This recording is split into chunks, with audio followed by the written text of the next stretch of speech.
Hello, everybody, and welcome to another episode of Without a Winking to Ball. Yes, it's bonfire night. The fireworks are ongoing. It's lighting up the sky everywhere as the bangs go off. Well, luckily, we're already off our rockers. Because joining me tonight, maybe in San Taylor, is the man whose channel this is on, Will, also known as Tube Mix. How are you, mate? Hello, Sam. Hello, everyone. Yeah, great to be here, and yeah, can't wait to get through another show. Oh, speaking of fireworks, did you hear that? Oh That no, was I thought I no, heard. there Oh, was a not fun. massive bang outside my window. Luckily, it wasn't me falling over. It was just the firework. Right, well, first of all, we start with our traditional apologies. And there were fireworks off air, fireworks of discontent as Ben Carney and Jordan are both unavailable once again. We've spoken to the management, and they are out for the foreseeable future. So, unfortunately, you're stuck with us too. But as they say, remember the 5th of November. So, hopefully, this will be a memorable show because Yep. we have our free featured Premier excuse me, our free featured Premier League games as usual, plus the rest of the Premier League scores, plus a managerial sacking and the Championship. And rather than the EFL, just the EFL tonight, because there were no League One and League Two fixtures over the weekend, we're going to do FA Cup results, round one. Where I'm sure there'll be some very interesting results Yeah, up exactly. The and magic down the of the line. cup, as we know. So giving the non-league clubs a shout as well. Yep. So that is always very, very good, and I'm sure there'll be a few shocks. Hopefully there won't be a few shocks tonight as these fireworks go off and I keep jumping out my skin. Gunpowder But treason and hopefully not losing the plot. very, very good. Yes, one guy who lost the plot was Guy Fawkes, but there we go. But yeah. Anyway, we start, and there's really only one place to start tonight. I'm sure you'll agree, Will, Yep. with um with events at Molyneux because over after a disappointing result, another defeat on Saturday, where Wolves lost 3-0 to Fulham, the Molyneux board has acted. Vita Pereira, the saviour from last season, has gone. He has lost his job. Yeah, there was lots of discontent at Wolves amongst the fan base, and Vita Pereira himself.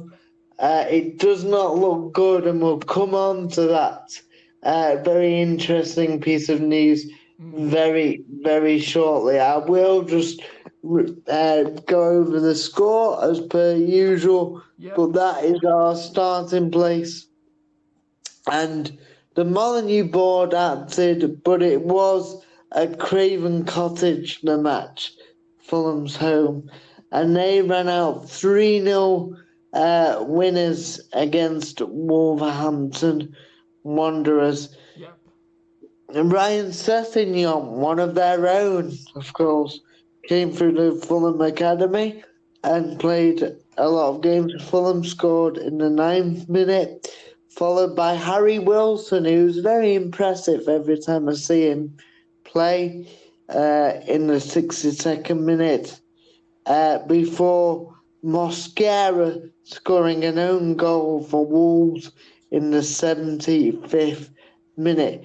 To add insult to injury, Ampadu got sent off in the 36th minute when the score was 1-0. And that trip to the River Thames was the last act of Wolves manager, or I should say former manager now, Vitor Pereira. Great win for Fulham. They needed that. They played well, but just not got the results. But winning 3-0 must have felt good. But your reaction, first of all, to the news that Vitor Pereira has been relieved of his duties, Will? Well, I mean, obviously, we kind of expected it. But yeah, I mean, I don't really get what's gone wrong at Wolves, because they had this similar position last season under Gary O'Neill, and then Vitor Pereira obviously said that he coined I think, one of the greatest phrases: first the points, then the pints. Despite not liking alcohol, I really do like that phrase. And I just don't get what's gone wrong there. It baffles me how things have deteriorated to get to this point. And Yeah. oh, sorry. I mean, obviously, let's just recap a few of the players that Wolves sold in the summer. Matheus Cunha went to Manchester United. Nori went to the blue side of Manchester. Nelson Semedo went on a free transfer to Fenerbahce. And especially, he was their captain, Nelson Semedo. And losing your captain is always going to be a huge blow. And yeah, Although he Wolves. fell out, didn't he, with Pereira in January? Oh, was it? Oh, right. Okay. Oh, no, sorry, that was Mario Lemina, sorry. Oh, okay. Sorry. Right. Okay. And yeah, obviously Wolves they didn't seem to replace their players very well. They didn't have a very good transfer window. And yeah, and it's just all gone wrong. But why? I mean, yeah, it still baffles me really. Why are they repeating themselves from last season? Yeah, I mean, you make some very, very, very good points there, Will. I think the issue with Wolves goes back. If you look at, for a few years, if you look at the players they've sold over the last 4 or 5 years, Yeah. they obviously lost Diego Jota. Diego That's Jota, right. Raul Jimenez. who went to Liverpool, Raul Jimenez, um, um, Ruben Neves a couple of seasons ago. Obviously, you mentioned Cunha. The other players, Sarabia left. Nori. Yeah. Ignore is gone. Kilman went. Oh yeah. You know, Semenyo. Pedro Neto. I don't know if I just said him, but he No, also you left. didn't know, but yeah, he went He to also Chelsea. left to Chelsea. So the thing is, you understand Wolves having to sell the best players eventually, Yes. but and really Wolves should have looked at the models of like Brighton and Brentford, who lose their best players eventually, but seem to. I never like the word replace, because I think every player. Well, why not? Replace literally means to change someone with somebody else. Yeah, but I mean every player has its are different, so they're not like for like necessarily, but That is true. they are, they replace players the players that get sold for better money with and I've just used the word replace, so I'm going to use it, but they've replaced them with players that maybe aren't quite at that level, but are really, good enough for the league and will can grow and Yeah, can, exactly. especially Brighton, that they lose the likes of Caicedo and have a youngster in the building already called Carlos Baliba to Yes. replace who obviously wasn't as good as Caicedo when he left, but he's grown into the role. He's been linked with a move as well to United, Yeah, particularly Baliba yeah. as well. So they bring these players in and build upon them. So the impact they have for losing these players is very minimal.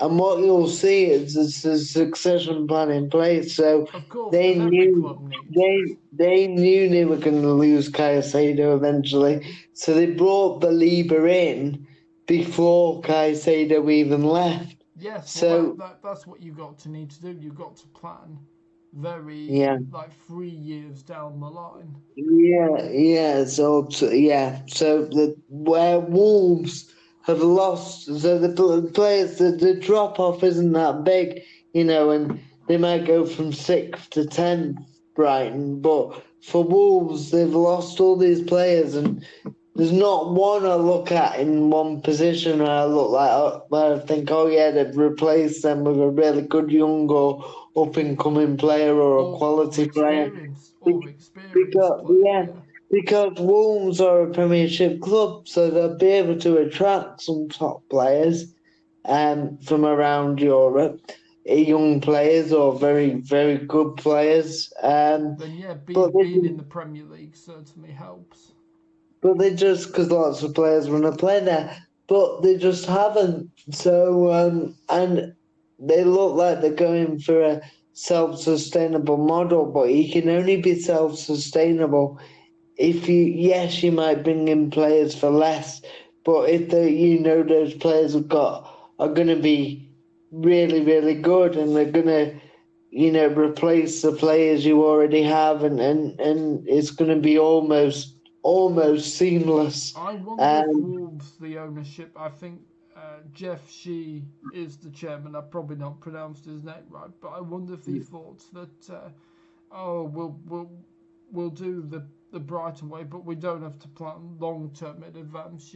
There'll be players that yeah, can but easily that start. is the Brighton way to plan long term in advance, and I think Oh well, yeah, they just haven't. They just think, oh, we'll be all right, but they're losing all these players, not replacing them, and eventually, it's you can lose your best players if you have a succession plan in place, an idea of identify who you want to bring in, do you due diligence, know that they're going to be as good eventually, and will carry on the team yeah, to exactly. keep to stay where they are or to get even better, Yeah, which is what Brighton do. I mean, Brighton, which is hard to believe, apparently believe that Baliba's ceiling, Carlos Baliba, is higher than Caicedo's ceiling. So really. very Wow. interesting. Okay. Very interesting when there's talk about Caicedo being the best midfielder in the world at the minute. Yeah, yeah, yeah. It is very interesting. But that just shows that they bring in players that are ready to play at the level, maybe not quite as good, but ready to play at the level and impact the team in a positive way. Where and some windows they might not replace like for like, but they're always looking and they're always doing the right business. Where Brighton, Wolves for years have just lost players and not really replaced them with quality, and the players they have brought in haven't really worked out, a lot of them. No. So you've got to be very careful. And Wolves, so I don't really blame Vitor Pereira, because as much as most managers would like a Premier League job, I'm not sure if I was a manager, even a championship manager, looking at Wolves and what the tools I've got to work with player-wise, and the obvious lack of willingness to spend money, and I'm not sure I'd want to go to Wolves right now. Yeah, I But don't think it's definitely not Pereira's fault, and I think it's down to management really. Upstairs that's the problem. I think. I mean, Wolves have been through so many managers. So off the top of my head, there was Nuno, there was Steve Bruce, wasn't there? And then he left because he wasn't no, happy with the. there wasn't Steve Bruce. Was it not? Oh right. No, there was after Nuno. It was there was that Bruno Large Oh, that guy, was right. Yeah, yeah. and then there was Gary O'Neill. Oh no, there's Julian Locatelli, wasn't there? And then Oh, he sorry, wasn't happy. yeah, Julian Lopetegui. Yeah, Who, he wasn't happy with the transfer business, so that's why he who, ended up who approaching. resigned because they didn't spend enough in the transfer window. What one player we missed out, that they've lost, who've just thought of Mateus Nunes. Oh yes, He's of of course, course yeah, going to Man City. City. Yeah, yeah. So of course we're talking 6 or 7, 8 key players there, which Brighton have probably lost over the last few years. The likes of McAllister, Caicedo, Basuma. Yeah. João Pedro, Basuma, these types of players, but they've replaced them and brought in players that have been just as good in just in the nick of time, and they've replaced them in advance so they can work with them already to get them up to speed. Exactly, Where and you can't afford to just do it, last minute. You've got to have replacements. You've got to have them yeah, waiting in the yeah. wings. So if a player leaves, then you've got to. It's As the responsible. CEO of Brighton put it, Paul Barber, Yes, he said if the tea lady leaves, you have to be ready with a new tea lady to replace the tea lady. and And he's completely right. And And I like that analogy because it's true. And it's the same with the team. So Wolves have kind of reaped what they sow, really, in terms of the owners over time. They've not really brought players in. And it's slowly starting to, now it's really starting to catch up with them. Um, was it the right decision to sack Vitor Pereira? Obviously, it had gone a bit toxic, Will, at yeah, the I noticed. I Molyneux, think but that was more towards the board. yeah, Well, it was I'm more. Pereira. Well, it was to both. I think fans did turn on Pereira, but also were against Jeff Shee, the Yeah. chairman. So was it, first of all, was it the right decision to sack Vitor Pereira? And who do they bring in now? Pereira should have been given till Christmas. We're not far away from Christmas, and I think he should have been at least given till Christmas. Um, who do they bring in now? Good question. There was talk of Gary O'Neill, but which I thought was a strange one, He's pulled considering out of the running, I think. he pulled out of the running.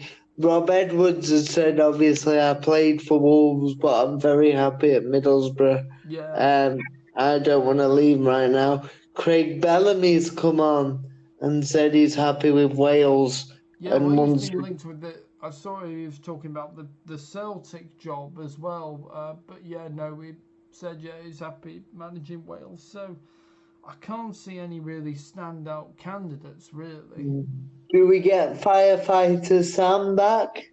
Oh, I hope not. Fireman, Stay retired on the beach and don't come back.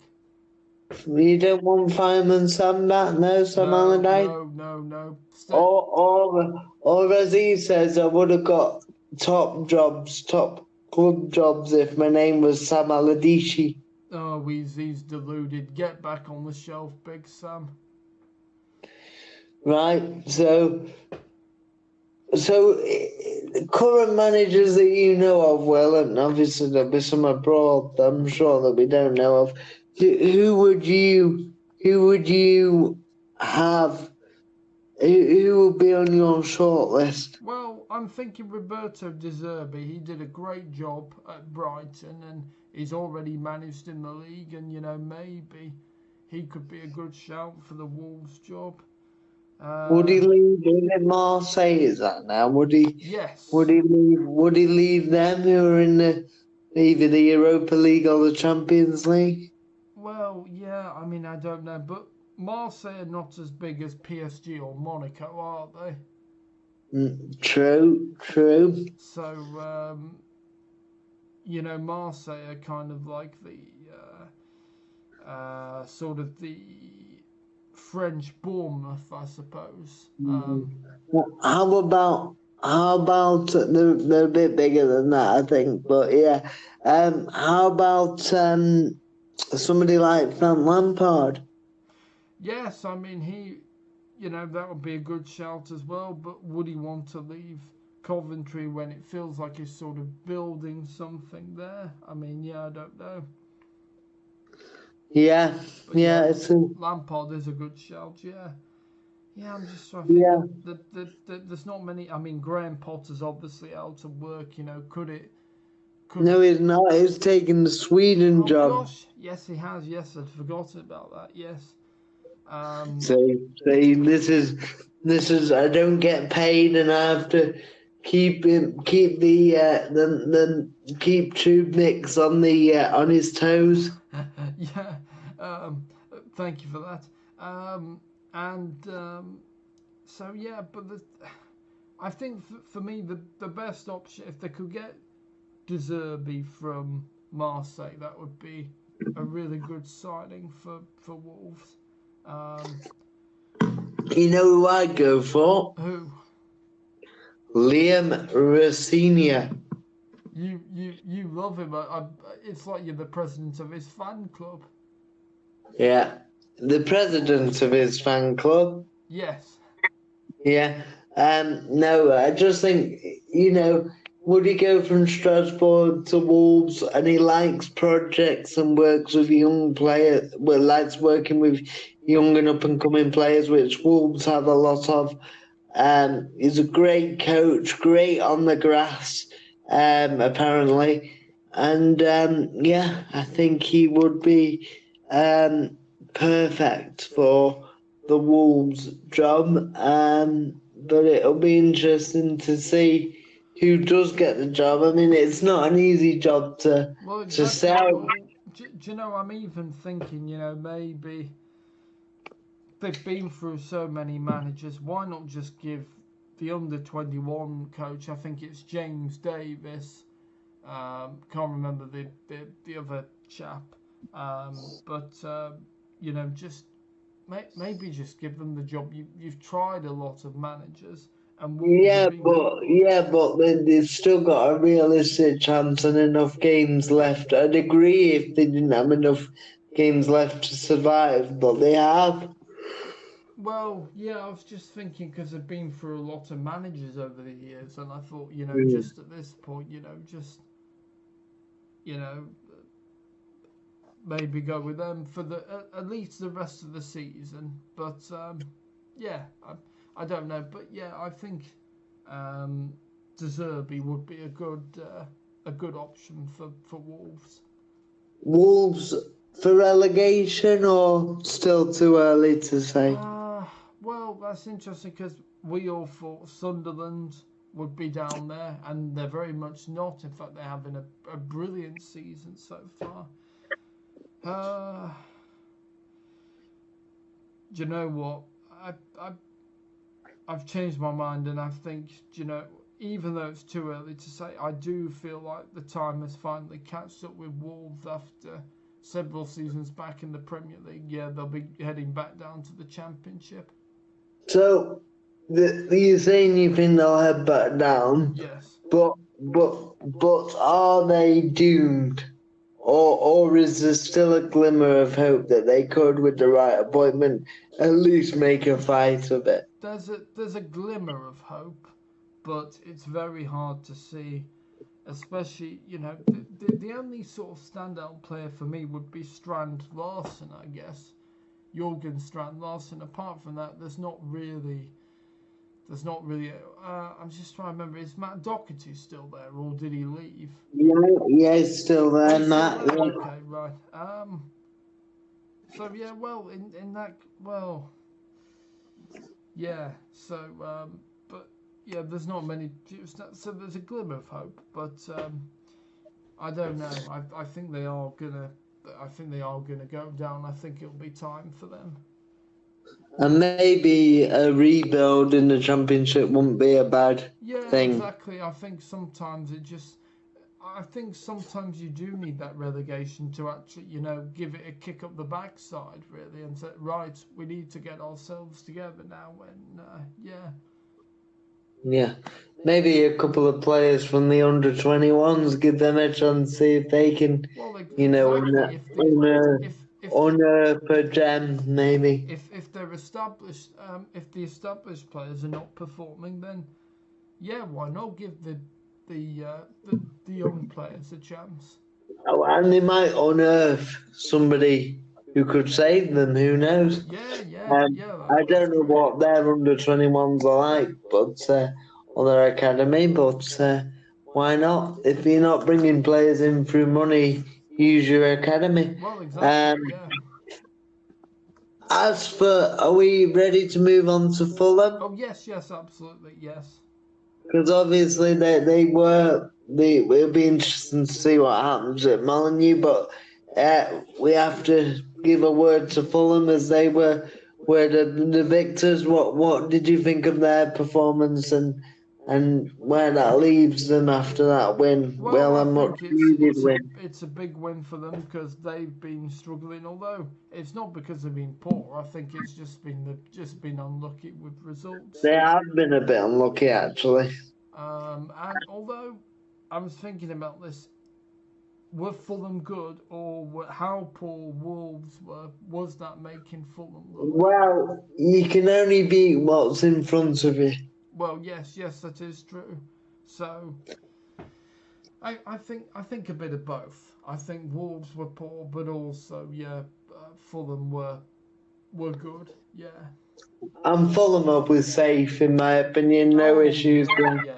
They're not going to go down. They've still got a great team. They'll be nearer the top 10, I think, than the relegation zone. Yeah, exactly. And the league's so tight. I mean, behind Arsenal, the league is so tight. I've never known it to be so tight. Which is Everyone, what you want, isn't it? You don't want a predictable, league. apart from Wolves at the bottom and Arsenal at the top, everybody's beating everybody. Well, exactly, and we've had some crazy results. Some shocking results. But we love to see it. We want a competitive division, and I have to say, the new boys have really helped with that. The new boys, in terms of the new teams.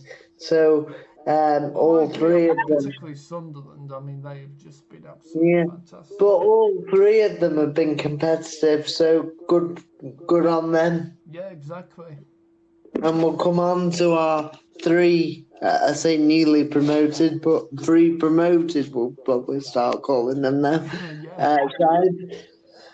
As we go on, but yeah, Fulham, good side, good technical side. Well, Marco Silva doesn't have a lot of money at Fulham, but he's done a wonderful job and might be in line for a bigger job down the line. Who knows? I think he's finally settled, doesn't he? After being at Watford and Hull City. Yeah, Everton. he was a bit of a what's the word? He was a bit of a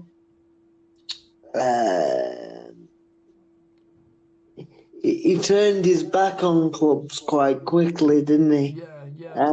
But he seems to have matured.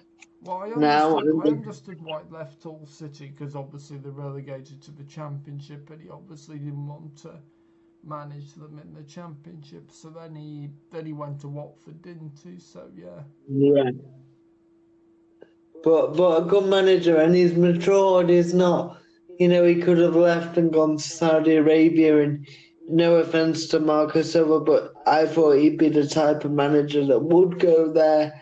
You know, but he's stayed very loyal to Fulham, and fair play to him. Yeah, exactly. So yeah, deserves a lot of credit. Yep, absolutely, absolutely. Right, are we ready to? Shall we move on? Yes, absolutely, mate. Yeah. So, let me just get our second featured game up after the um the events at the cottage, Yep. and we move on to Sunday, where West Ham United played an up and down Newcastle United, but struggling West Ham. The Hammers haven't been at it recently, Yeah. but at the London Stadium, West Ham got their first home win of the season The after Hammers nailed it. after they very good after they previously beaten, ironically, Nuno Espirito Santos Nottingham Forest at the City Ground in his last game as Forest manager. Of course, now he is the West Ham manager, and his West Ham side took on Newcastle, and it was looking like the same old story, conceding goals and not looking up for it. As Jacob Murphy, thank you, Jacob, from a fantasy football, scored for Newcastle after 4 minutes to give the Magpies a flying start down in the capital. They weren't going to have it all their own way, though, as Lucas Paqueta equalised in the 35th minute. Sven Botman then put through his own net in the 45th minute before Thomas Souček sealed the win in the 98th minute to make it. Didn't seal the win. Confirmed the win in the 98th minute. That's very, very As late. sorry, I said that's very, very late. as 98th minute, yeah. as West Ham ran out 3-1 winners over Eddie Howe's Newcastle. Did you? I think Paqueta's goal was a free kick, if I'm not mistaken. And it was a lovely strike. Yeah, really, really good. And so a massive win for West Ham. They stay in the bottom three, but I'll come to you first, Will. Could this really bring lift off to the Nuno Espirito Santo era at the London Stadium, or is it just a flash in the pan? Your thoughts? I think, first of all, a really important win for West Ham, and I think if they can put the run together, then yeah, this may be, the sun may be shining through and all the dark clouds at the London Stadium, and yeah, really important win for West Ham. So let's see if they can put a winning run together. And I'll ask you, that's very, very good. I'll ask you this, and I'll ask you the same question again. Will they put a run together, or is it just the odd result? I don't see why they can't put a run together. I mean, it's obviously a hard question to ask. Will they put a run together? Because you just don't know without seeing. Let me put it another way. Do you feel that West Ham are capable of putting a run together? Oh yes, yes, they're definitely capable. They got lots of good players who should be performing far better than they have been. Yeah, they're definitely capable. I just also want to say that I don't know if you saw that Nicholas Fulkirk. I probably not pronounced his name right. Yeah, Fulkirk, yeah, Oh, I have. Oh, but that's a bonus for me. Fulkirk. His I think agent. it's Fulkirk actually, Oh, but okay. yeah. His agent said that he, wanted to leave West Ham. Oh, did he? Yeah. What, he wants to leave in the summer or wants to leave And I now? think I think now, yeah, Huh? Well, he's injured, isn't he, at the he minute? is injured at the minute. Yeah. Fair enough. I mean, it hasn't really worked out, Well, actually, exactly. for That was why Nicola. his agent was saying that for some reason, one or another, the transfers and worked out. So, Yeah, when it started for Dortmund a couple of years ago in the it got to the Champions League final, but yeah, exactly. yeah, no, not everything works out. I thought it was a really good move at the time, but he's not had the service, to be fair to him, really, Yeah, other than Bowen and Paqueta and West Ham have been very up and down. So, yeah. yeah, exactly. I agree.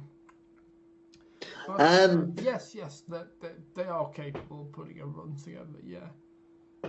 what could this run? What could this win do for confidence? Well, when you've not won for so long, for a few months, what can it do? Oh, I think it's massive. If you imagine you're a football player and you win this game and then the instant relief and probably there's been a lot of sleepless nights and pressure from the media, the fans, and yeah, it's just absolutely when you score, it's just a relief.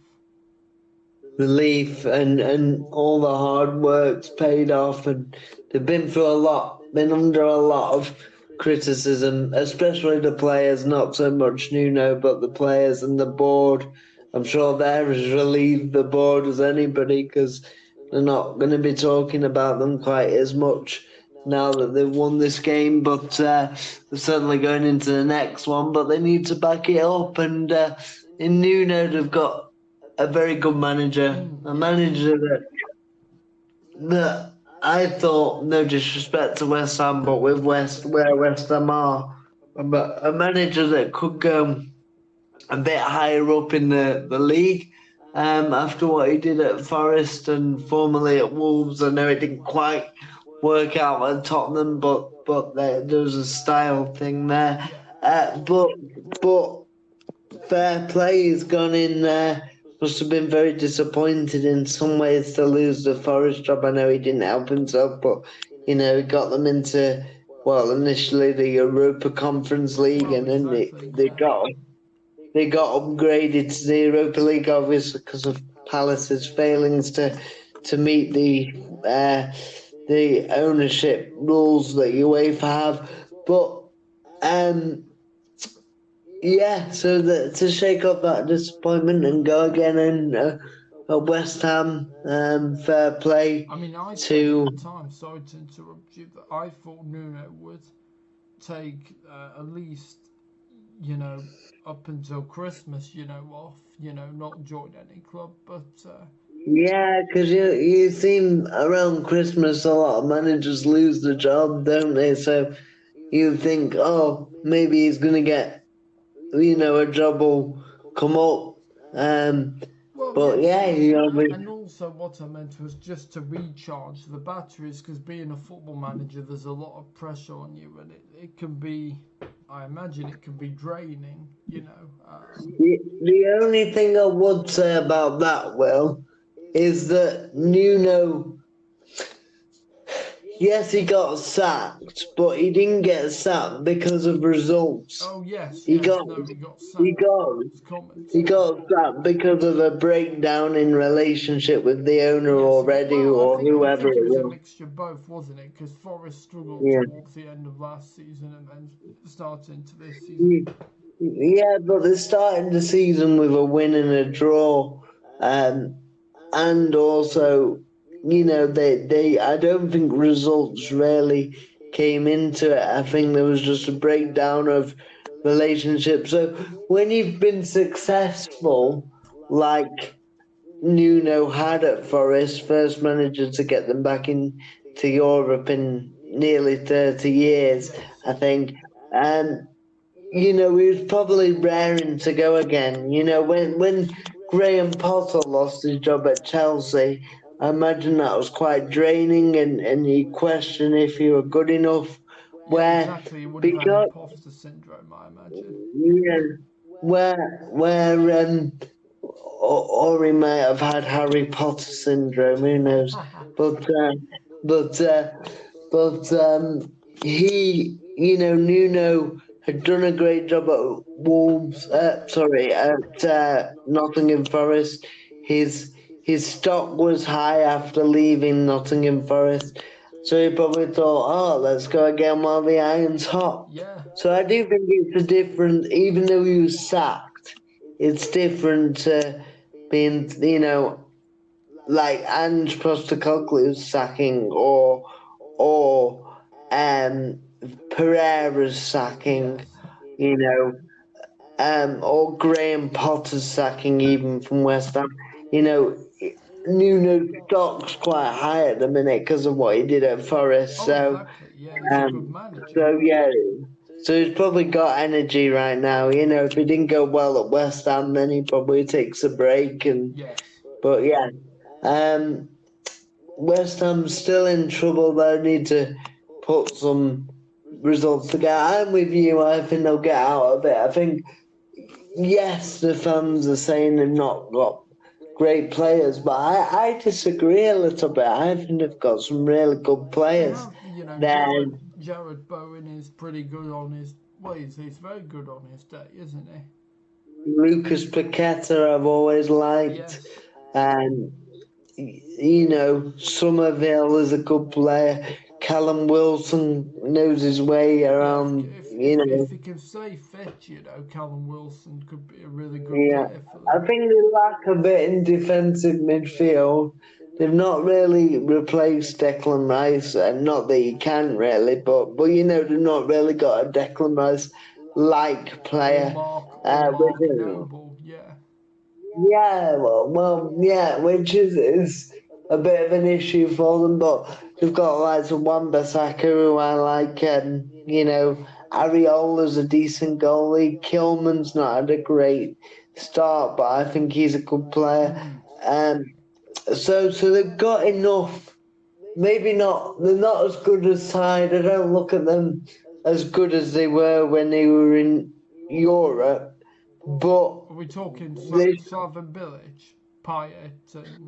no. David Moyes. Oh, sorry. Um, Okay, right. Yeah, yeah. yeah, but they certainly have enough and the nucleus of that squad. So I I fully expect West Ham to survive, but they're definitely in a dogfight, especially with everybody beating everyone. I think that the only good thing for Wolves, West Ham, and Nottingham Forest to an extent Yes. is that nobody's really getting away from them because te- teams are beating, everyone's beating everybody. So they're not that many points off safety and being right back in the mix Yeah, because yeah, exactly. all the teams, partly because we're still early in the season, but also because everybody's beating everyone. Yeah, So a well, few wins, because a lot of teams have either been in the Club World Cup or, also some and teams are not it's a good 100%. league. Everybody's got good players, Yeah, exactly. got Yeah, good yeah. players, which is good. you don't look at anybody yet and say, "Oh, they're miles off it." So, yeah, they're lucky in that sense, but they've certainly given themselves, a hole to get out of. But I'm with you. I think they will. As for Newcastle, are you ready to move Oh on to yes, absolutely, yeah. just lastly on Wolves? Did you see Nuno's celebration with his staff when they I when they did, I won? did. It was just, it was like it really, really meant a lot to them, and that's what you always love to see, that pure Um, passion. I mean, I know Nuno. I know Nuno is always passionate with his staff. He's always been like Yeah, that. so it's better But than just sitting on your backside like some managers like Ole Gunnar Solskjaer never got off well, his seat. yeah, but he's not that animated during the matches. But he is animated when they score. And Neil Warnock, one of his famous quotes said they're an absolute nightmare. Nuno's lot, the shouting, the hugging, he said, "Oh, he said it's a night." They shout for everything. And I was thinking, sounds a bit like you, that Neil. But takes one to know one. Exactly. I'm sure he's done that plenty in his long, long career. Yeah, he's a good guy. I like Neil. Yeah. Um, funny, very funny guy. Have I you know. rubbed shoulders with him? I know you've rubbed quite a few shoulders. From the. No, I haven't. I know, but Neil Warnock seems like the kind of guy I'd like to go to the pub with. Yeah. I was But just thinking that. I mean, I don't like drinking alcohol, but yes, I could imagine having a drink with him. Yeah, it seems like a lovely I guy. know his football's not the best, but as a character, he's great. Yeah, exactly. Not full of himself at all. Yeah. Yeah. As for Newcastle, then, Yes. the Toon Army, or shall we call them the Toothless Army in this section, Yes. I had a lot of the ball. Obviously, scored early through Jacob Murphy. That's 2-2 for him. Yeah, and when I sorry to interrupt you, before when I saw that, I thought, oh, it's going to be a long afternoon for Newcastle. I think they're going to be put to the, sorry, for West For West, Ham. I think they're going to be put to the sword here. yeah, yeah. But it didn't work out that way. A lot of the ball, but probably didn't create enough. Newcastle very up and down at the start of the season. Well, Obviously, it's probably because they've been so focused on the Champions League that Eddie Howe's been forced to shake things up really, rotate a lot. although I suppose the plus for them is that it's a case of Alexander who, in terms of Alexander Isak, because Nick Voldemar has come in and done so well.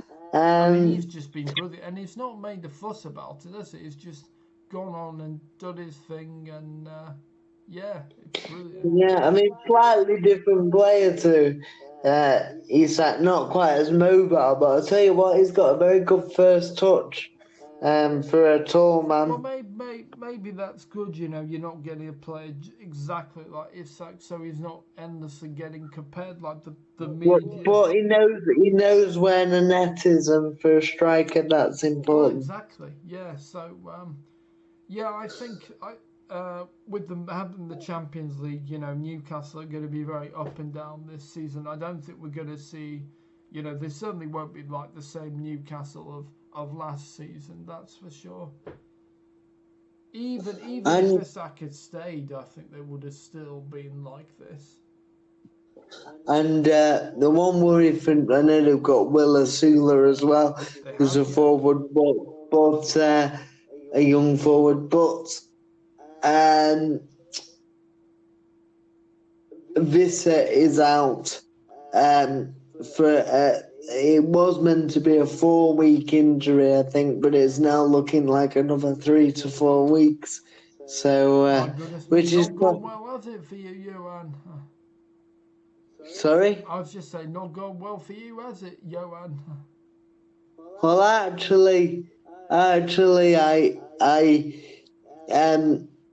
not that you wish anybody injured, but I find that quite ironic that a player that could put up a force is apparently not even trained with his new teammates yet because he's been injured, and yeah, He so probably uh, injured himself through his laziness.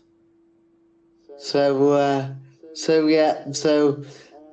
not much sympathy there, I'm No, afraid. absolutely Um, not. when you behave like that, but yeah, apparently he'll be back in 3 to 4 weeks, so we'll see. So that will be Um, sort of what mid. Oh no, that'll be sort of end of November into December, won't it? Then if they're yeah, correct. yeah, start of December, which will help them because then the Christmas period will come up, and you know you need all your players because Exactly, as we you know do. that Yeah, yeah, there's a lot of games in a short space of time. yeah. I love the Christmas period. I know managers moan about it. Although there's only going to be Um, one game on Boxing Day this year. yeah, yeah, I've heard that. I don't like that because I love the Boxing Day fixtures, but they're a fixture for Well, you me. know what Klopp Um, said: football is bad for relationships. yeah, well, I think, but Boxing Day, everybody's had the Christmas day. They just want to chill out, and watching the football is my favourite. But there you go. Um, yeah. And we'll come on to fixtures in a little bit because there's something I want to ask you about, Okay, but I yeah, think yeah, we'll that's wait fine. till till we reach this team. But are we done on West I Ham think so. Yeah, yeah. Newcastle? I think we've covered this game enough. So yeah, let's move on. Let's keep things moving. So that was West Ham United versus Newcastle United. Um, and we move on to our final Premier League game of these three, which finished at Anfield. Uh, Liverpool 2, Aston Villa nil. Goals from Mohamed Salah in the 46th minute, 45 plus 1 added in the first half, and Ryan Gravenberch scoring in the 58th minute. So Newcastle, it's because we've been talking about Oh Isak. yeah, Isak. Yeah. Liverpool back to winning ways in the Premier League after what's been a really poor spell for them. They Yeah. then followed that up. We were winning the Champions League Beating Real last night Madrid. Yeah, yeah. 1-0. over Real Madrid. So relief, probably more than anything, because that's a good Aston Villa side. They had to Yeah, beat their and will. Villa were on a good run as well. So yeah, I did think, oh, what's is this going to be a draw? Is it going to be Liverpool back to winning ways? Is it going to be Villa beating them? But no, Liverpool found their winning streak again. Yeah, and obviously a big result for Arne Slot after all the. Well, I know we spoke about them last week and the impact that Jota must have had, and the new players coming in and the Yes, I mean tragedy. And that's I know we've already said it, but it's very tough when there's new players coming in that's coming into a grieving dressing room, and yeah, just where morale's low as well. yeah, exactly, yeah. So yeah, very tough. And obviously, but back to winning ways and winning. You win. We've just spoken about. West Ham winning. I know they're at opposite ends of the table, but in a similar kind of way, it must have been a big relief to Liverpool as well, with all the questions and the struggles they've been through in the last few games. So yeah, I imagine that's a big weight lifted off the players It and is, on yes, his yes. shoulders, and yeah, and the board as well. They must have been starting to think, did we spend the right money on the right players? But yeah, and obviously Salah back on the score sheet. Mo That's Salah two. doing what Mo Salah does best, yeah. That's 2-2 for him in terms of the Premier League. Um, so yeah, can Liverpool kick on from here now, Will, and put their troubles behind them, or will there be a few more slip-ups I to come? think I yeah, I'm not sure. I think they will get back to their best. One thing I just want to say, I mean, we've been saying this on the show. Take Kirkes out of the starting lineup, and Slaughter's actually done that. He's put Andy Robertson back in at left back, and it just seems to have worked. And look, I'm not saying Kirkes was the wrong buy. I think it was a good buy, but just I think he'll be a good buy in time, exactly, yeah, yeah. and play him in a few games. You know, Robinson's at an age where he's not going to be able to. Robertson, sorry, where he's not going to be able to play every game. Exactly, yeah, but still a Robertson first choice, and let Kirkes learn from him. Let Robertson be an advisor, a mentor to him. So yeah, and clearly Slaughter's actually realised, okay, yeah, maybe I need to take Milo out of the team, and yeah, he's done that. Who's Milo? Oh, sorry, it's Milo, isn't it? Milo Kirkes. Milos. Milos. Oh right. Oh, I've always thought it was Milo Kirkes. Oh right. No, I knew what you meant. I was only Oh joking, okay. but yeah, and of course, there's lots of bit shaky at the back, Liverpool, and not just because of Kirkes, but I wonder if Canate. that back, Yeah, I don't I know. wonder if that back, well, it's not really back four because Trent left, but that side that has three of the back four, oh, well, put four in because you can include Bradley Yes. in that, but because he has played with them more. But I wonder if the more familiar back four, certainly in the short term, while Liverpool get over their defensive problems, could help them Yeah, I think it certainly. and help the players with that continuity and Yeah, I think if you're a consistency. defender, you need someone that you sort of know and you can rely on, and you're used to. You know how they play, and Canate and Van Dijk know Robertson very well. And yeah, there's that great sense of continuity, and even Conor Bradley, So yeah, but I think in time, you know, once you bed Kirkes in, just bring him in gradually, and yeah, then I'm sure in time that he'll be a good successor for Robertson. Yeah, one thing I would like to ask, Will, Okay. and it's sort of a double question in one. Oh, okay. Um, we we have been talking that Salah's not been himself, Mm. and whether that's because of his age. I know he's scored 2-2 now, but in general, he's not been himself. He's was that his age where has it just because it can just Yeah, creep yeah, up it on you can all, catch up on you. Yeah. or it can catch up with you all of a sudden as well. But was it that? Excuse me, but I was thinking about this.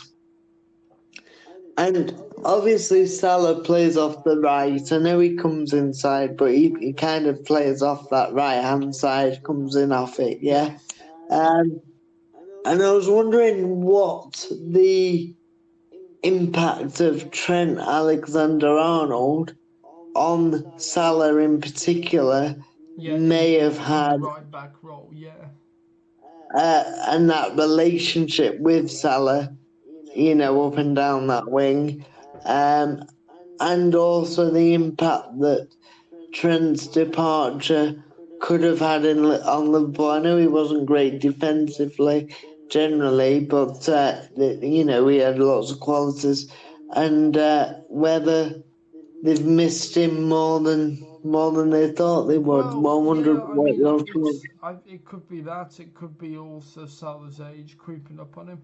And I think also, I know we talked about this, but, the loss of Jota, probably is, also just But you saw it with David Beckham and Gary Neville. Gary Neville said, it took me a while to get used to Ronaldo on the right because also me and Beckham, if he went forward, I stayed back and we'd overlap and yes, so they had the relationship on the right.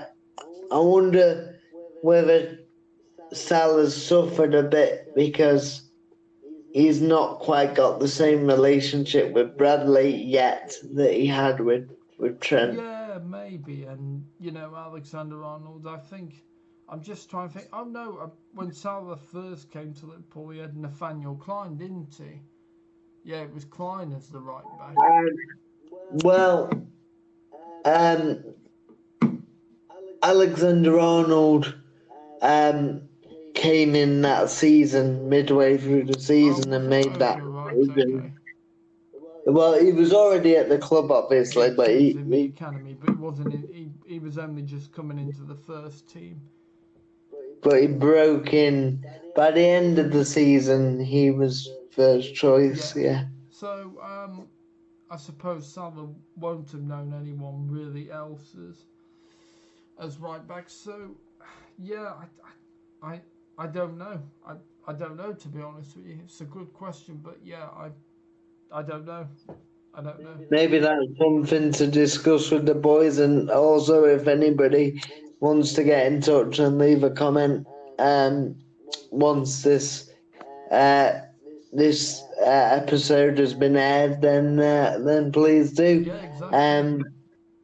On that issue, whether Liverpool are missing Trent more than you thought from a creativity thing as well. I know it was extremely creative, and maybe they even had brought in lots of creative players. Obviously, they've not quite gelled, so No. are they missing Apart from Trent in that way? Ekatike, though, he's looked at Apart doing. from Ekatike. But is Salah missing Trent? Are Liverpool missing Trent? There was one other thing I wanted to say. Oh yeah, so a point that our good friend on this show, and also a good friend of mine and Will's outside the show, Robbie, Yes. who I spoke about when I went to watch Liverpool against Brentford with him at the pub, and he said one of Salah's problems is he's played. This is his. Hang on, what did he say? This is his third front line he's played in. So when he first came to Liverpool, he played with Firmino, Mane, and there was himself Oh yes. with Coutinho just in Oh behind. gosh, yeah. Felipe Then he played with Mane, Oh Diaz, yes. um, you know, uh, Mane, Diaz, and the likes of Jota, Yes. and now he's playing with Ekatike or Isak. Yes. And he's also playing with Wirtz, so is that part of the problem? Yeah, I guess You not know, having continuity, not knowing who you're gonna be, it's not a settled 11. Must be very disorientating as a player, I would imagine. or is it also because does it work the other way? That because in those relationships Salah had continuity for so long, the same with Trent on his side at right back, the Yeah. same front three, because he had that continuity for so long, Yes. does that then cause, when that suddenly changed, does that cause issues? I know Mane left a few years ago, but they brought in essentially 2 players, possibly 3 new players to play across that front line all of a sudden. So because it's been so similar for so long, and players, I can tell you this through playing my power chair football, players get used to your movements and you become very telepathic. you become So, part of the furniture, don't you? I guess, and they know what to yeah, expect and from you. you learn each other's games, especially when you're in the same area. I know this season we've had a few new players in my football, and now we're starting to gel. Yes. But it took a while because everybody plays slightly differently. Yeah, exactly. So Yeah. so so is that part of the problem for Salah as well? Yeah, I think it's probably a combination of both, really. Yeah, not having to get used to another front line. Which, I mean, this season, apart from Salah, you've got Ekatike, you've got Isak, and so yeah, and they're not settled. Just behind. They're not settled yet. So yeah. Yeah, yeah. And so how about, shall we move on from Villa's Oh perspective? yes, yeah, Obviously, they had a tricky start to the season, but then went on a great Picking up run on a there. great run, yeah. Yeah, obviously that came to an end, but you still think Villa and Emery, I know you're not a massive fan of Emery, but you still think they'll be in and around the European places? Yes, I think so. Or just if they don't, they'll be just slightly under it. I think.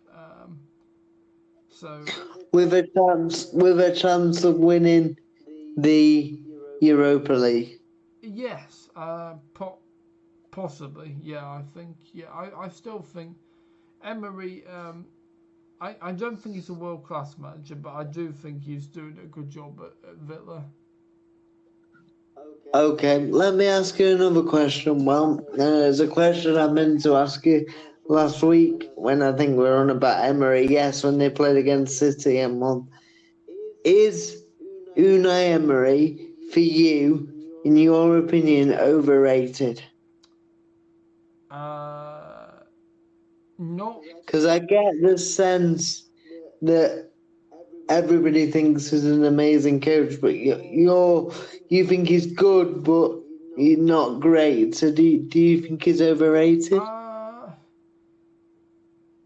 Yes, I'm going to say yes. I think he's doing a brilliant job. And, Villa, whenever he leaves, I'm sure they'll have a statue of him because he's done some unbelievable stuff that the club has not experienced for a long time prior to this. So, but yes. I think that depends if they win something. I don't think they'll have a statue of him if they don't win anything. Well, yes, fair enough.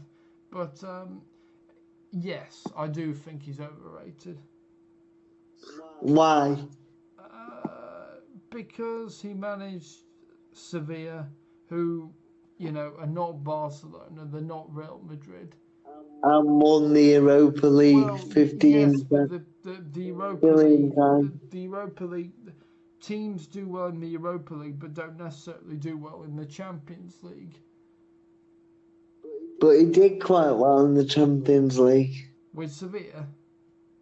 Yeah, they got to a couple of the last 16s, quarterfinals. Oh, did they? Oh, right. I mean, it seems like, well, it's not that long ago, but it does seem like a long time ago now. But yeah, so yeah, no, I think he's good, but I don't think he's a world class manager. So putting in the same bracket as for you as Sam Allardyce then? No, Allardyce is worse. Oh, sorry, Sam Allardyce. Oh my god. Because he said if I was Sam Allardyce, I would have got better jobs. Yes, yes. Well, It's just me. he's a deluded old fool. So, yeah. Yeah, near me. That like the edited out. Oh, No, sorry. I'm gonna um, need to lie in a dark room and calm down. yeah. Hey, Sam's not a bad name, you know, so be careful. Oh well, yeah, no, yeah, I know. I'm joking. I'm joking. I like Big Sam. I just But think he's there we so go. full of himself as a pundit, as a manager, plays terrible style of football that will make you go to sleep. It's like taking a big tranquilizer dart or an anaesthetic. Yeah, I bet you'd like his money though, Will. money just slips through my head, mate. I know. You know, so you'd be able to. I'm trying to think what you love. Um, you'd be able to buy all the burgers you wanted to last your life. Anyway, yeah. So back to football. Villa stumbled there, but no disgrace in losing to the champions. Who I'm sure, as wounded animals are, were hungry to get back on Yeah, the exactly. winning Yeah. trail. Yeah, so that is. I'm sure they'll be back. I know Tillerman is going to be back soon. They've got some good players. Ollie Doesn't seem to be Watkins going seems well for to. Jadon Sancho, does it? There, really. No, he's not really playing a lot, is he? Yeah. Can't get in, can't get in the starting team, and I think that's partly because Emery likes players that will work hard, and I think Sancho will is not the best at tracking back. There's no doubt he's got talent, but in terms of his tracking back and his application to defending, he's not really Yeah. known for that. So, and unless your name's Cristiano Ronaldo or Lionel Messi, you're probably not gonna, in the last 20 years, you're probably not gonna have got away with that style. Oh, So, exactly. Yeah. yeah. So, but Villa will be okay. They'll have a good season. Yeah, I they think will. they'll Yeah. be in and around the European places, Yes. providing they don't get too many injuries, which you never know about with all the games they're Well, playing. exactly. Yeah. But sorry, well, Yes. Well, exactly. I said yeah. yeah. So things are looking okay after a difficult start at Villa Yep. Park, um, or as it was uh, last week on Friday for Halloween, Villain Oh Park. yeah. Um, The Liver Birds defeated the villains. yeah, yeah. Um, and you could say that Liverpool may have won because of their desperation Yes, and I think need. so. Yes. They maybe they probably did want it more, but maybe that's actually insulting Villa saying they didn't want it. Yeah. Yeah. I mean, I don't know. No, but probably Liverpool knew they needed a win They did. Yeah. just to settle everything down, all the talk down. And Yeah, it's done them but the world of good between that and beating Madrid in the Champions League. And yeah, yeah. Obviously, Trent made his return. I don't know if you saw the clip. It had lots of boos. I didn't see the Um, clip, but I read about it. And yeah, shame. yeah, you think that's a shame? Well, yes, getting booed by yeah, I think it's ridiculous. Yeah, absolutely ridiculous. Hmm. Yeah, I'm not sure he should be booed, but I'm not. I don't know, because Liverpool are winning everything, in the last few years. So yeah, I don't really know. And ironically, he's not getting in Real Madrid starting Well, 11 at the exactly, minute. which just goes to show that You know, it doesn't always, the grass is not always greener on the other side. And that will be because of his defensive frailties. Yeah. There's no doubt he's technically good enough for Real Madrid in that starting 11. He's probably one of the most technical players, Yes. but we know defensively Trent has struggled. And from watching Xavi Alonso's Bayer Leverkusen team over the last couple of years, he demands players run and can defend as well. So, yeah, we'll see. Be interesting to see if Trent works his way into the Real Madrid team. Not an easy thing to do for Oh, anybody, exactly. no matter. Especially when you're coming No in for matter. Danny Carvajal, who's been very successful for them. Yeah, extremely successful. Him and Marcelo. Yeah. Right. Are we ready to move Yeah, on? yeah. Let's keep the ball rolling. Yeah. That'll be hard because we can't kick it. We Right. So, just to recap, it finished Liverpool 2, Villa 0 goals from Mohamed Salah and Ryan Gravenberch. Yeah.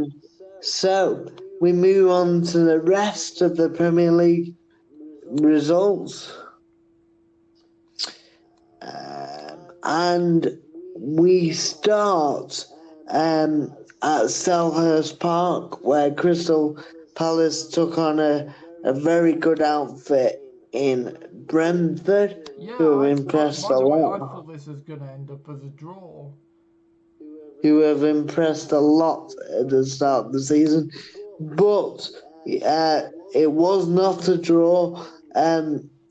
Or a defeat for Crystal Palace because Crystal Palace's excellent start to the season continues.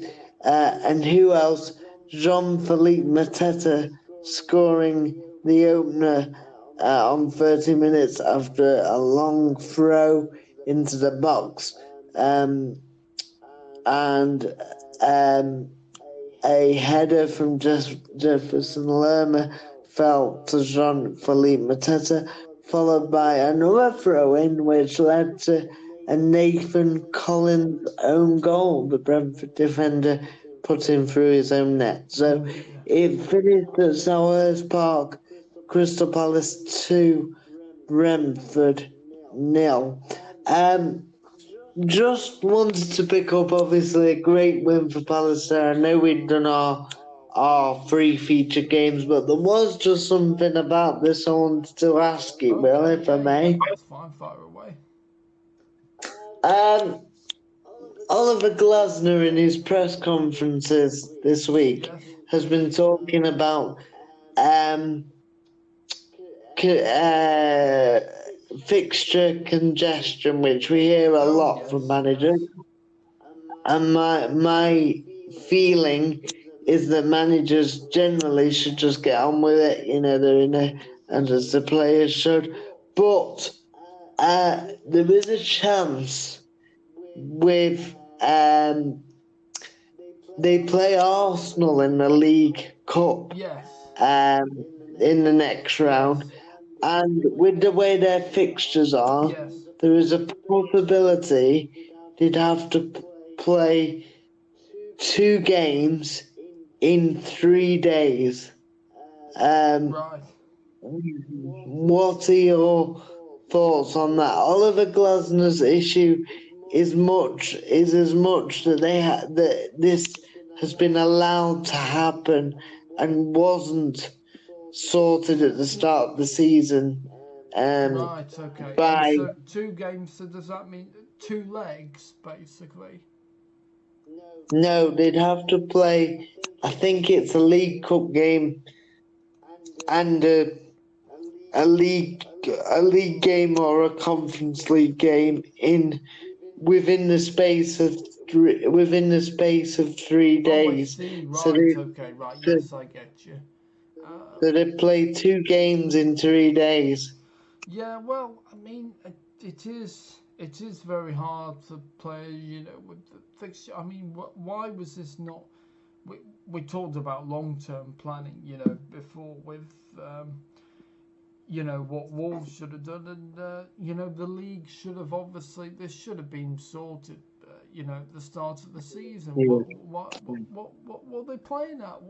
Why is it Well, dead? Oliver Glasner's issue was that not with the amount of competitions, but with UEFA and um, the Premier League not communicating with each other and going, hang on, we can't have this.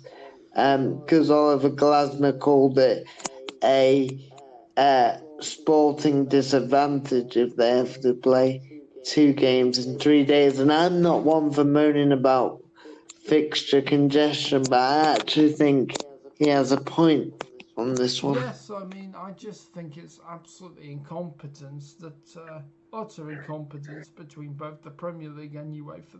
This should have got sorted out, and I mean the Conference League should be binned. To be honest, should have the Champions League, Europa League. That's it. Playoffs, Conference League should be binned. Yeah. I disagree. I think the Conference League, when it first came out, I was in total agreement with you, but actually, I think it's a brilliant way for clubs like Palace to get into Europe. I know they should have been in the Europa League, so that'll sting a bit, but anyway, for clubs like Palace to get into Europe, have a real chance of winning something, and then being in Europe next season. Okay. Yeah. Um, Yeah. Yeah. which helps with attracting players and revenue and all these Yeah. things. That's a fair point. But yeah, I mean, how on earth could they not get this started before the end of the season? Because to play 2 games in 3 days, I mean, if you play your first full strength team, there's a risk of getting injuries. So yeah, Oliver Glasner may be forced to play, just a completely different 11 to protect his players. And yeah, no, it's just utter incompetence. Whilst obviously UEFA didn't know when the Premier League that this would happen, it was a possibility that, as has happened, Palace go deep in domestic cup Well, competitions, exactly. which then You need to have a contingency plan. I mean, why did nobody think of this? It's just again, just sheer incompetence. well, apparently, FIFA, who are obviously the world governing body of football, Yes. um, told the Premier League and UEFA to sort this kind of issue out, but the Premier League uh, had different ideas and decided to turn a blind eye to it. Hmm. Right. Well, that's not particularly great, really. And the UEFA didn't do much either. But anyway, they're just interesting to get your thoughts Richard on Masters that not one. covering himself in glory there. Chief executive of the No, Premier League. Masters the of his own master of destruction, it seems. yeah, master of Yeah. nothing.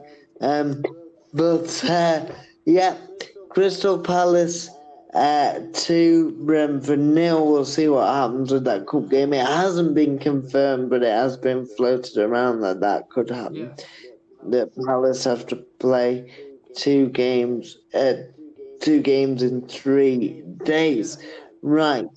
Um, but certainly the Eagles are enjoying life right Yeah, now. they're brilliant. Um, just give me a second because um this has moved again as it always Oh, does, ladies and gentlemen.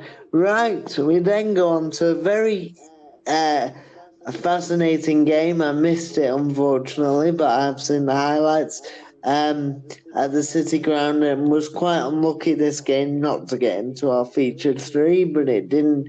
If they're the City Ground, it finished Nottingham Forest 2, Manchester United 2. Casemiro put Manchester United ahead in the 34th minute. Before Morgan Gibbs White scored in the 48th minute. And then Savona scored in the 50th minute. So Nottingham Forest turned it around with 2 goals in 2 minutes. But United were not done there, showing great resilience. And it was our wing back, who I'm still not happy is playing at wing back. But anyway, Amad Diallo with a beautiful finish from the edge of the box for scoring in the 81st minute. Yeah, and he had another chance as well after that. Oh, United did. But yeah, 2-2. The sort of balanced start under Sean Dyche continues. And Manchester United are now unbeaten in 3-4 games, which has got to be a plus. And we probably, after conceding 2 in 2 minutes, we probably wouldn't have come back last year. So to come back again, for them to show resilience, clearly something has happened there. Yeah. I think. Yeah. So 2-2 at the City Ground. We move on to. No, this bloody. I tell you what, I need a new system here. Sorry, everybody. Let me just go back down the way. Yeah, but Man United have definitely seemed to have turned a bit of a corner. But it is Man United, and you just never know with us. Yeah. We can be up 1 minute, down the next. United 1 minute, divided the next. So like you're in a lift. Absolutely. So the next game, it finished Burnley 0 at Turf Moor. Arsenal are league leaders 2. Victor Gyökeres. We talk about pressure and needing goals. Scoring in the 14th minute for the Gunners before Declan Rice had put him in my fantasy football team as a free transfer. Amazingly, it only cost me 5.5 million, which I thought was lovely. I know it's cheaper in fantasy football, but when you think it can go up to 14 million, I was amazed. Anyway, Declan Rice scoring in the 35th minute to give Arsenal all 3 points and keep them on course to be top at Crimbo. Yep. For Christmas. Speaking of Christmas, everyone, I do have to apologise on behalf of my co-colleague, co-host Will, because he is wearing a Christmas jumper. No, it's not Back to the Future.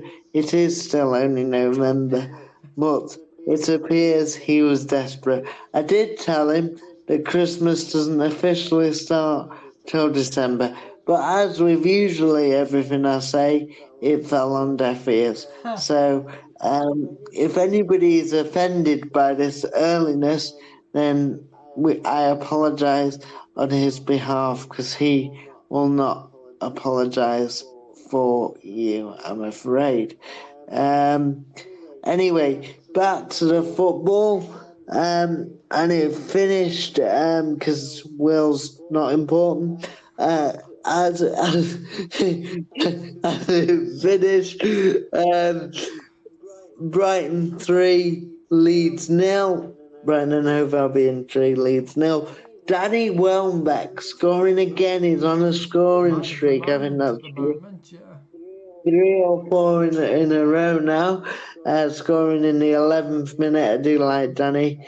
And Diego Gomez, I think he's called Diego, scoring in the 64th and 70th minute. Glad to see him playing because he played well in the cup games and he's not had much of a sniff, but he's playing well. And Brighton seem to have a kind of a new team this year.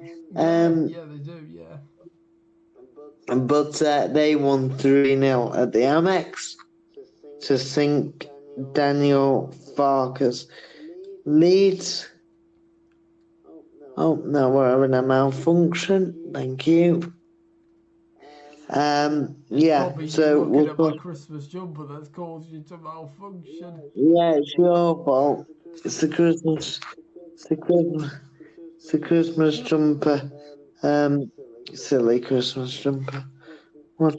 I know. I'm sorry, everyone. He's just, it's Will, and Will does what Will likes to do.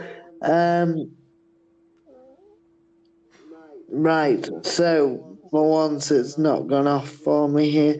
That's good. So Brighton 3, Leeds nil, as we said.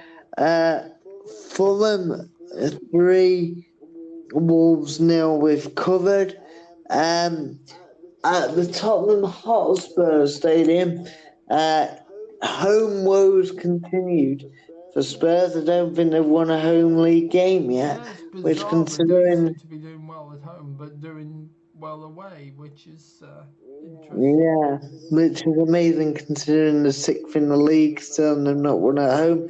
Anyway, Chelsea got the better of them, and it was another man in my fantasy football team, João Pedro, scoring in the 34th minute. Spurs looked toothless, didn't look good at all. Again, I didn't see the game, but seen the highlights, and they were, not You must good. have been squealing with delight, in Fantasy Football League at the weekend, yeah.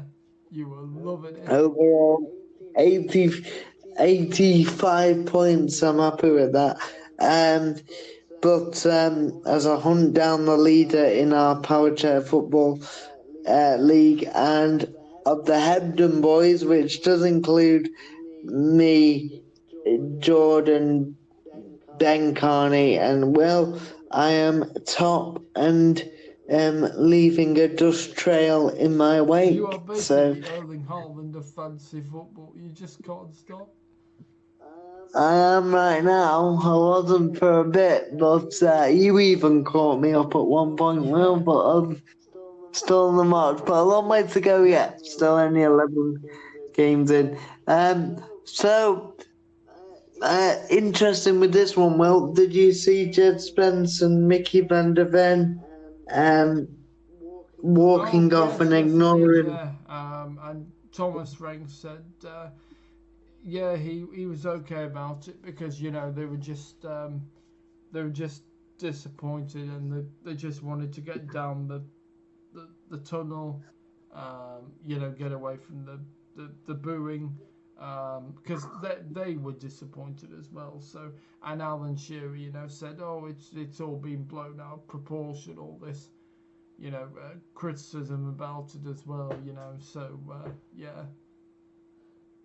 Yeah, and Van der Ven scored a stunning goal in the Champions League as Tottenham won 4-0 against Copenhagen last night. And I say that because one of the scorers was Mickey van der Ven with a beautiful solo goal. So just a brilliant goal. You showed me it just before we started recording. So yeah, no, brilliant.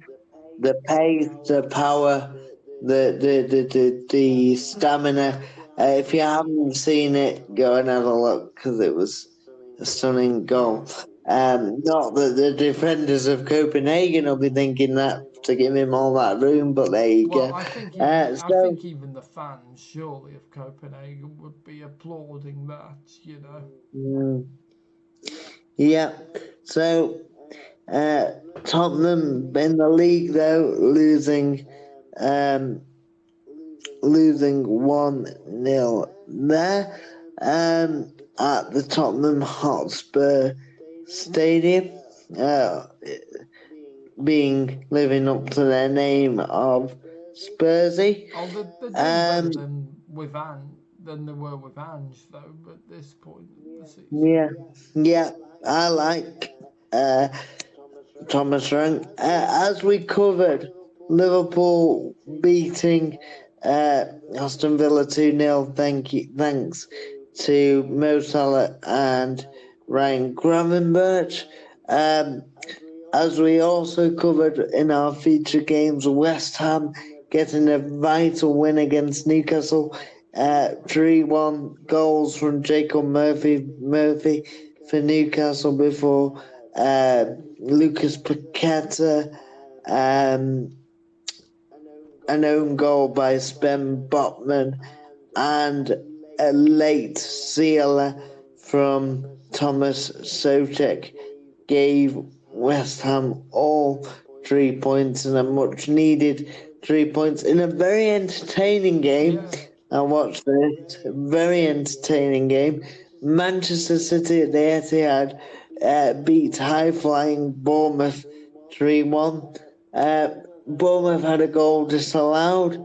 I missed that actually for offside early on. Yeah, I mean it's funny if they'd have scored. Yeah, it could have been so different. And I actually thought, well, if there's any team that could beat City, it would be it'd be Bournemouth. They did play well, City, though, I have to say. Another reason why my fantasy football was so good was because City won this game 3-1, and um, even though I never want City to win a game, at least the striking English Viking Well, he's Erling. technically that should be Norwegian Viking. Well, he's English. Oh well, yeah. English, but I'll give him the Viking part because he does have Viking in him. So, Erling Haaland, the machine, the robot, he just carries on scoring. Scored in the 17th minute to open the scoring. It was then an equaliser, a well-worked move by Bournemouth for Tyler Adams to strike. Bournemouth will look good for a bit, but again on the break, he's got pace, power. Erling Haaland, once he starts running, you can't stop him. Scoring again in the 33rd minute before Nico O'Reilly, with a really tidy finish, sealed the point in the 60th minute. Bournemouth continued to have chances and continued to really go for it as I mean, well. Bournemouth didn't part the bus, did they? They just completely went for it. But fair play, I like to see teams go for it. They came to Manchester. Okay, they didn't get, everything they were And looking I for, believe it's but only their second defeat of the season, Bournemouth. they played very, very well, and maybe are a surprise. Well, maybe not surprise, but a surprising considering they'd lost quite a few players. We talk about replacing players. Surprise contenders for Europe this season. Although when you look at the job that Areola has done. Ariola's done, maybe it's not that surprising. We talk about progression, they're definitely progressing. Right, our final Premier League game of this game week took place on Monday night at the Stadium of Light, where high-flying Sunderland played Everton. Now, one thing I would like to say about this game, Okay. it finished 1-1 Yes. in the Jordan Pickford derby. Is a Sunderland fan, played for Sunderland. It was quite funny. You wouldn't have seen this because it was on last night. Yeah, I did watch it. Yeah. Monday night. But Monday night. sorry, Monday night.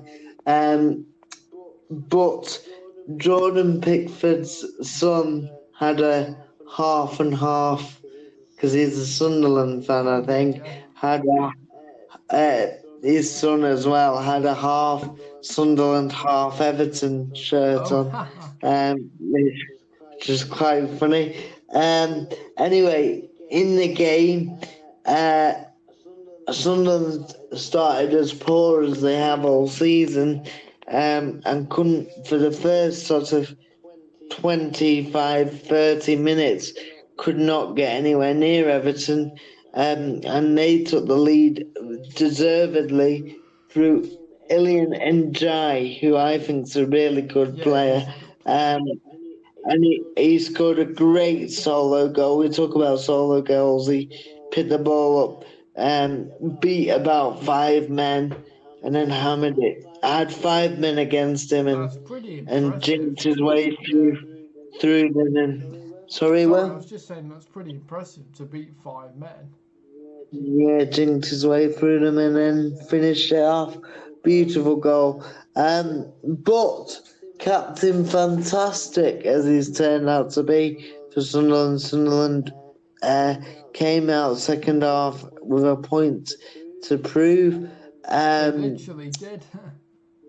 Yes, and in the 46 minutes, just after half time, in their first attack of the second half, Granit Xhaka scored for Sunderland, his first Sunderland goals for a man who is arguably the signing of the I was season just about in to the say that. I Premier mean, League. I remember when we did the transfer deadline day show, and we were just all I was stunned when that came through that Xhaka was, joining Sunderland, because I just did not see it coming at all. Yeah, yeah. But fair play to him, and people were saying, "Is he ready for a relegation battle?" Well, it's been nothing of the sort No, so exactly. far. It's been amazing. We're in the top four, Sunderland right now. No wonder Alan Shearer's been a bit quiet. But yeah, one point I would like to say about this, there was the Bradley Lowry. I don't know if you remember. Oh, Will yes, he was was the lad that had cancer, didn't he? yes, and became a massive hero for all football fans. I think Certainly he might have touched. had leukemia or something. Yeah, touched my heartstrings. Um, a boy, sorry, with a, a, a brilliant sense of humour, full of life, despite his illness. Yes. Um, Sadly lost his battle with cancer quite a few years ago now. Was it I think maybe 2017, I in think he passed away? 2017, 2018, Something like yeah. that, yeah. But the team where he made his name, I think, being the mascot for Sunderland, or the special guest for the day, was against Everton. And Everton, yeah, had made a real fuss as well of as in a real point and a fuss of making sure that Bradley Lowry got remembered with I don't know what you call them, the things they carry with a picture of him. Oh, Um, yeah, so, Reefs, is it?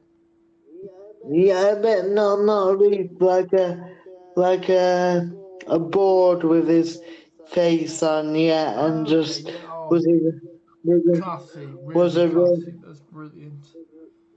was really nice from the away end.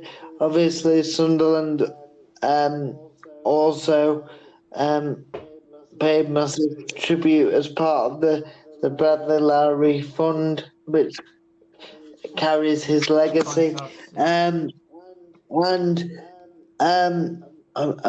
I was watching a game, and the Everton fans, I'm pretty sure it was the Everton fans from what I could Okay. hear, started singing "One Bradley Lowry, there's only one Bradley Lowry." Oh, that's fun. which That you love to see it. which which I think was the away fans. I can't be sure, but the reason I think it was the away fans was because there was a massive applause throughout the whole stadium as the Sunderland fans stood to applaud the Everton fans, and the Everton fans stood to applaud the And Sunderland quite fans. rightly so, Uh, in this you throw all rivalries to, well, I know they're not rivals, but you throw that to a side and you just. Yeah, and the chant of one brother Larry went on for a couple of minutes, and I think it was the Everton fans that started it, and then the Sunderland fans joined in. So Brilliant. yeah, fair play to the clubs. I know we give supporters stick at times, and rightly so for behaviour, but that is sport at its Yeah, best. sport Two bringing people two together.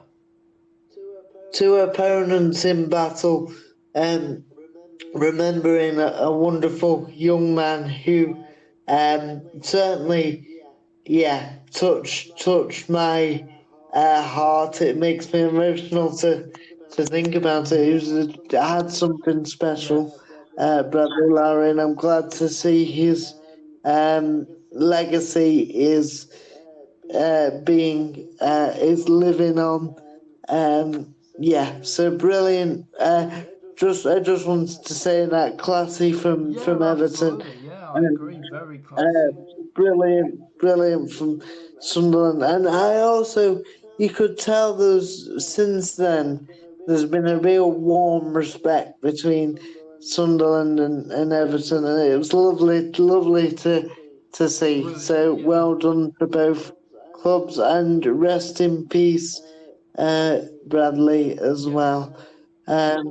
There was also a young man in that game this game, who I think he may have been the mascot or leading the teams out, who had cancer and was given the all clear. So Oh, yeah, fantastic. just want to I just want to say fantastic. I can't remember your name. I'm so sorry, but fantastic news for you. Yeah, well done on your bravery, and I hope you can go and enjoy your life Yes. free of illness, and from everybody here without having kicked a ball. Fantastic. We send our love and best wishes. Yep. Yeah, on a normal life ahead. So are we ready for the Yep, championship? yep. Well, Far away. we're happy to Yeah, carry yeah. on. Yeah. Let me just get the championship scores up. Yeah, I always think it's good to highlight these things because it made the hairs on the back of my neck stand up when I see Yeah, people yeah, exactly. coming Sport together bringing like people that together. That's what you want. That's what sport is at its best. through good and bad. Exactly. Yeah, Yes.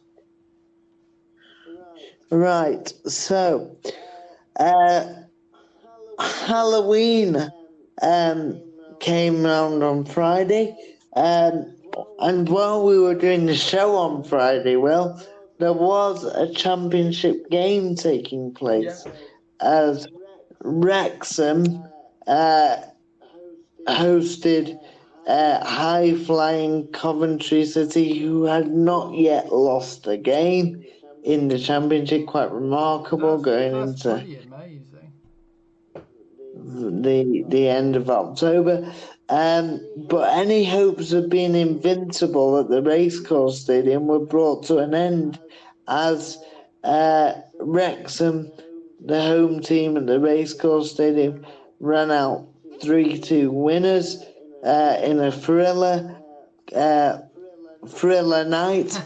Um, um, as yes, as the ghosts and the ghoulies were out in force as well. Um, Interesting this one. Well, because Mason Clark gave the visitors the lead, who looked like they were going to extend that unbeaten run. Right, yeah. In the 22nd minute.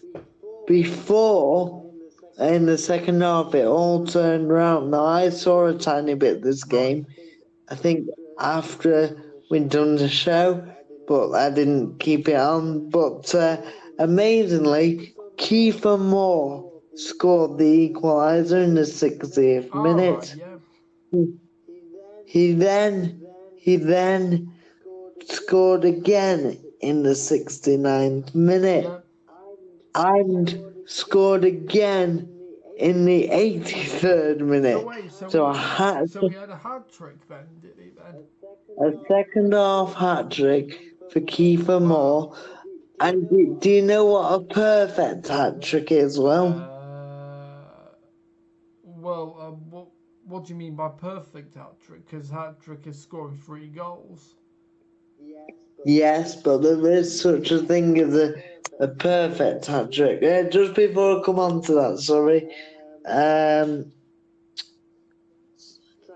Sakamoto scored what turned out to be a consolation in the 88th minute, giving Wrexham a brilliant 3-2 win. So we'll come back to it.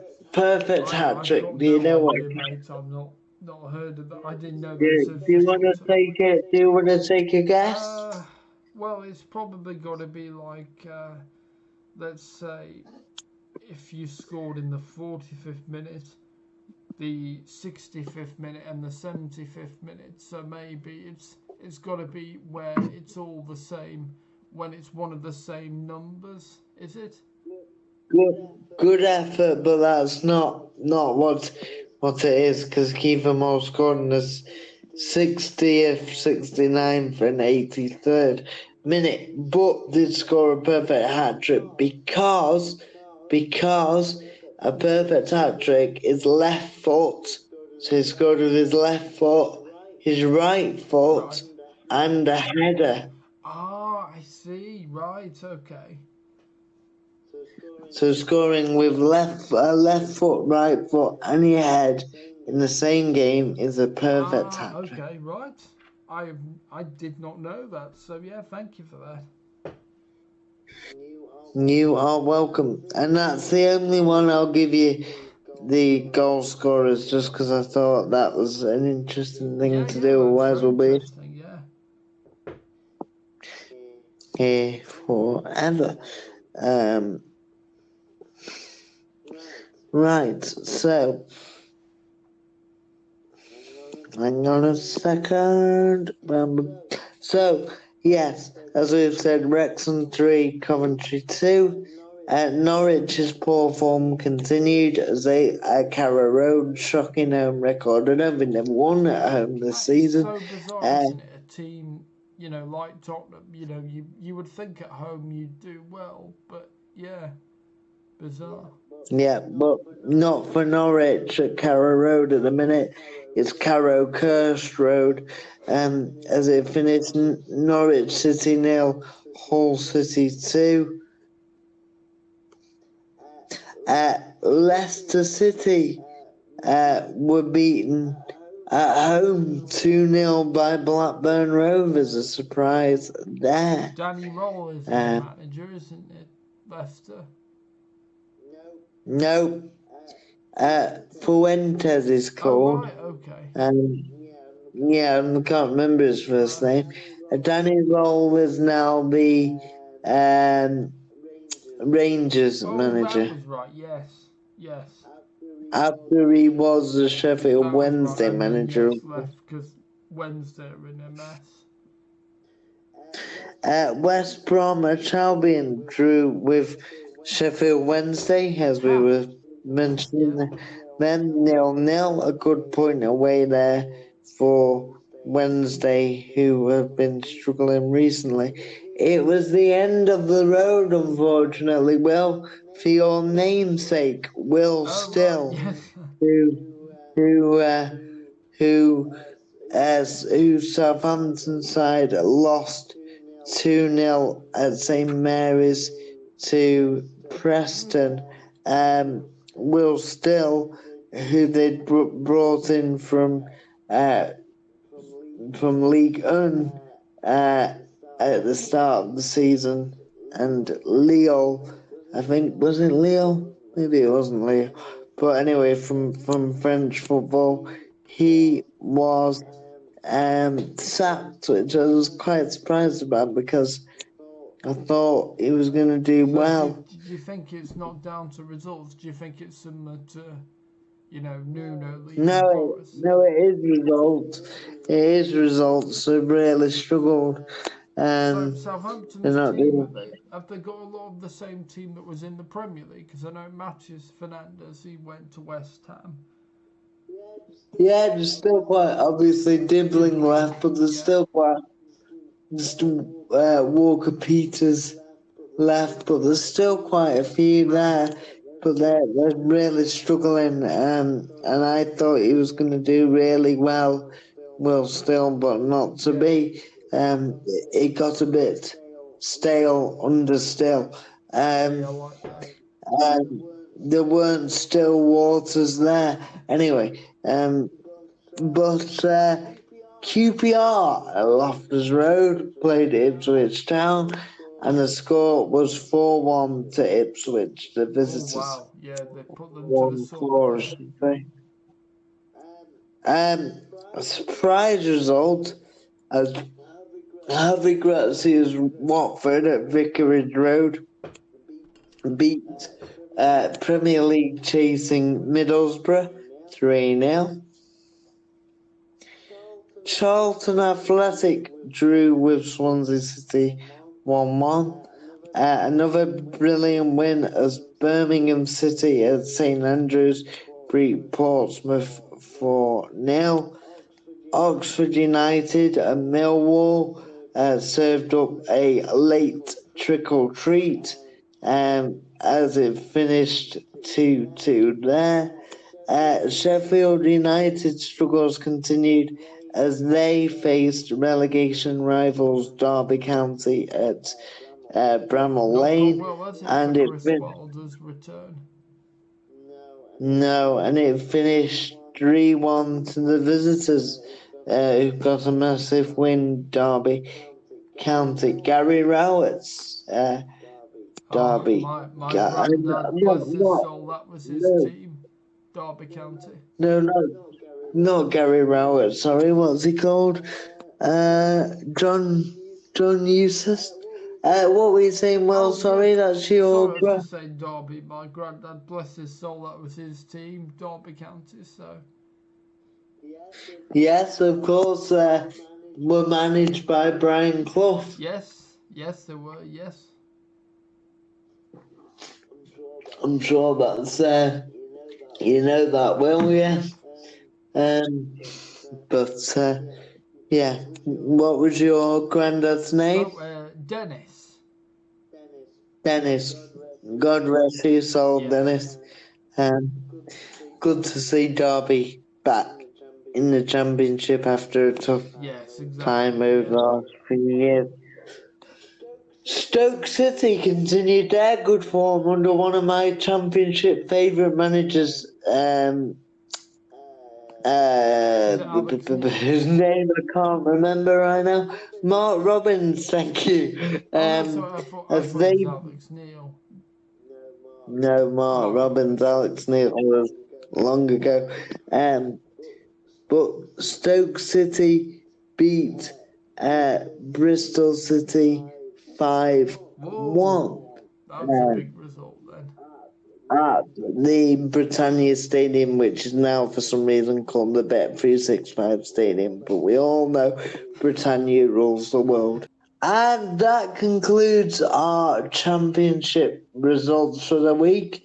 Something a little bit different. There were no League One or League Two games over the weekend because it was the first round of the FA Cup, and as we know, along with the non-league sides that are left in the cup and have come through the preliminary rounds, the League One and League Two sides are added to the FA Cup from the first round. The Premier League sides are added at round 3. Yeah, And they come in just after Christmas, don't they? I think the Championship sides are round 2.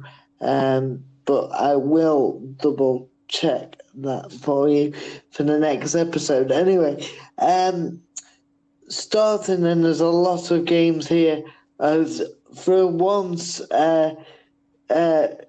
we're doing a section where league football met non-league football in some games, and this is true of our first game, and it was a cracker again, a trick or treat for our first game of the first round of the 2025-26 FA Cup, as it finished Jack Wiltshire's Luton Town 4 at Kenilworth Road, Forest Green Rovers, of course managed by Robbie Savage, 3.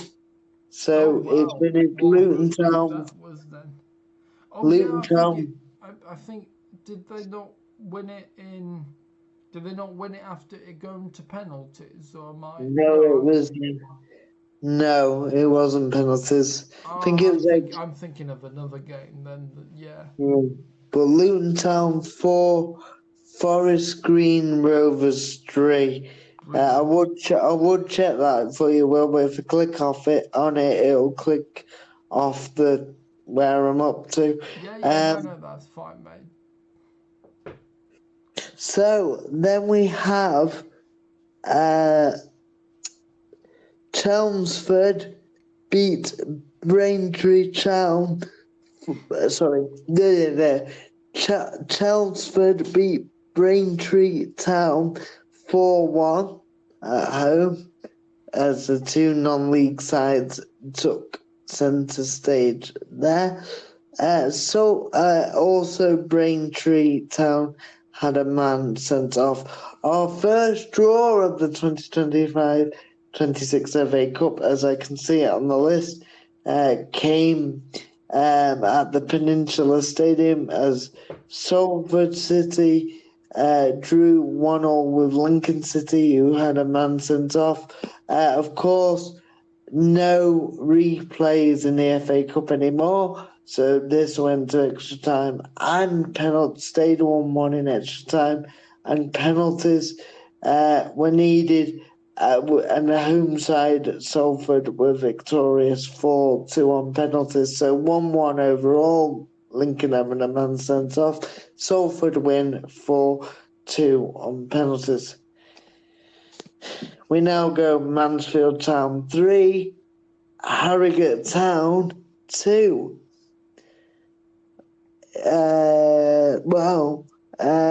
In a bit of a surprise, Buxton Town beat Cheltenham Town 2-1. I did think that was Cheltenham at first, so maybe not a surprise. It is Cheltenham. No idea where Cheltenham Town is, but there you go. Yeah, I don't think I've heard of them. Buxton Town 2, I know where Buxton is. Cheltenham Town 1. In a league match, as in not a league match, but a match between two league teams, Bromley Town lost 2-1 at home to Bristol Rovers. Yeah, Bromley Town 1, Bristol Rovers 2. And another league game on all League 2 tie, this one. Fleetwood Town 2, Barnet 1. Weston-super-Mare 2, Aldershot Town 1. Once of the league, Aldershot. But not anymore. Two non-league sides there. And Weston-super-Mare came out 2-1 winners. Blackpool 1, Scunthorpe 0. Scunthorpe United, who were a league side for a while, not anymore. So the league side Blackpool won there. FC Halifax Town, somewhere that Jamie Vardy knows well, lost 2-0 to Exeter at home. So FC Halifax Town 0, Exeter City 2. Wycombe Wanderers 2, Plymouth Argyle 0. Burton Albion 6. Oh yeah, I saw this because I saw the end of final score. It's like, oh my god, that's Burton Albion 6, St Albans City 0. Sutton United 2, AFC Telford United 1, Crewe Alexandra 1, Doncaster 2. Anyway, moving on. Colchester 2, Colchester United 2, MK Dons 3, Bolton Wanderers 2, Huddersfield Town 1, Newport County and Gillingham, or as my girlfriend says, Gillingham 2, but it is Gillingham. Newport County 2, Gillingham 2. That also needed penalties, and in a tense shootout, Newport County, the home side, won 4-3 on penalties. Yes, that was the one that I think talking about on final score. Yeah, I think it Yeah. was like Newport have been a good cup team, beat Leicester one year and Tottenham in another year, so look out for them as they progress into the second round. Cambridge United 3, Chester FC 0.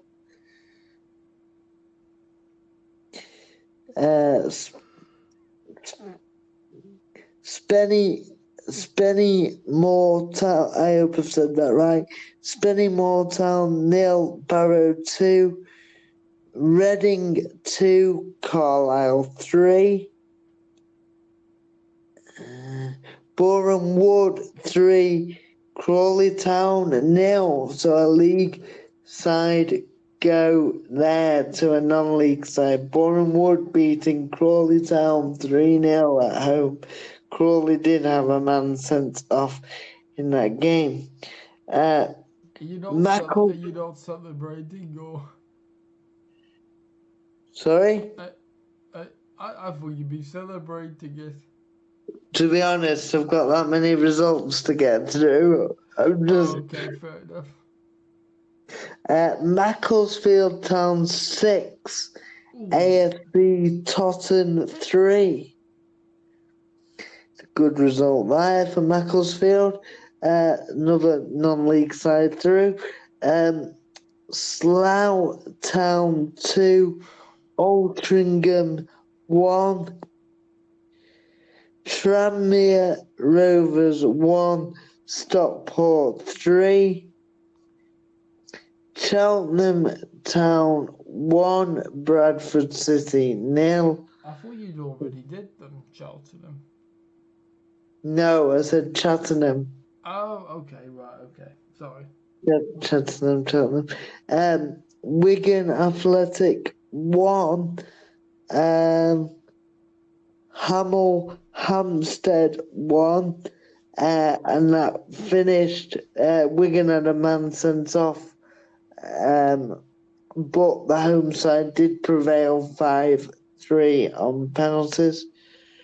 Rotherham Town 1, Swindon Town 2. The away side winning there despite going down to 10 men during that match. Oldham Athletic, my dad will be happy about this, has a soft spot for Oldham as he grew up there till the age of 10. Oldham Athletic 3, Northampton Town 1, Peterborough 1, Cardiff City 0. Wealdstone 1, Southend United 0. AFC Wimbledon 0, Gateshead 2. Barnsley 3, York City 2. Grimsby Town 3, Ebbsfleet United 1. All right, Grimsby Town are continuing to do well in the cup competitions. Yeah, although they were playing a non-league side there, so they probably expected to win, but all the same. Stevenage 0, Chesterfield 1. Brackley Town, I always like that name for some reason. Brackley, well, that's something about it I've always liked. Brackley Town 2, Notts County 2 after full time, and on penalties, Brackley Town 1-4-3 on penalties. So that is another league side knocked out by a non-league side, which is always good to see. Enjoy for the home fans there. South Shields 1, Shrewsbury, depending on what side of the River Severn you live, 3. Eastleigh Town 0, Walsall 3.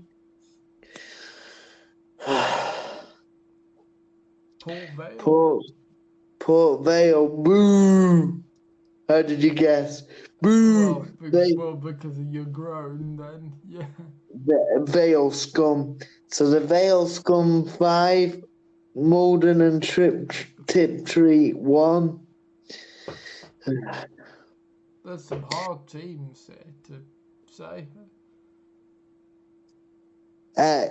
This is Gainsborough, Trinity 1, Accrington Stanley 2. Tamworth 0, Leyton Orient 1. Oh, and that concludes the FA Cup roundup, so not too bad.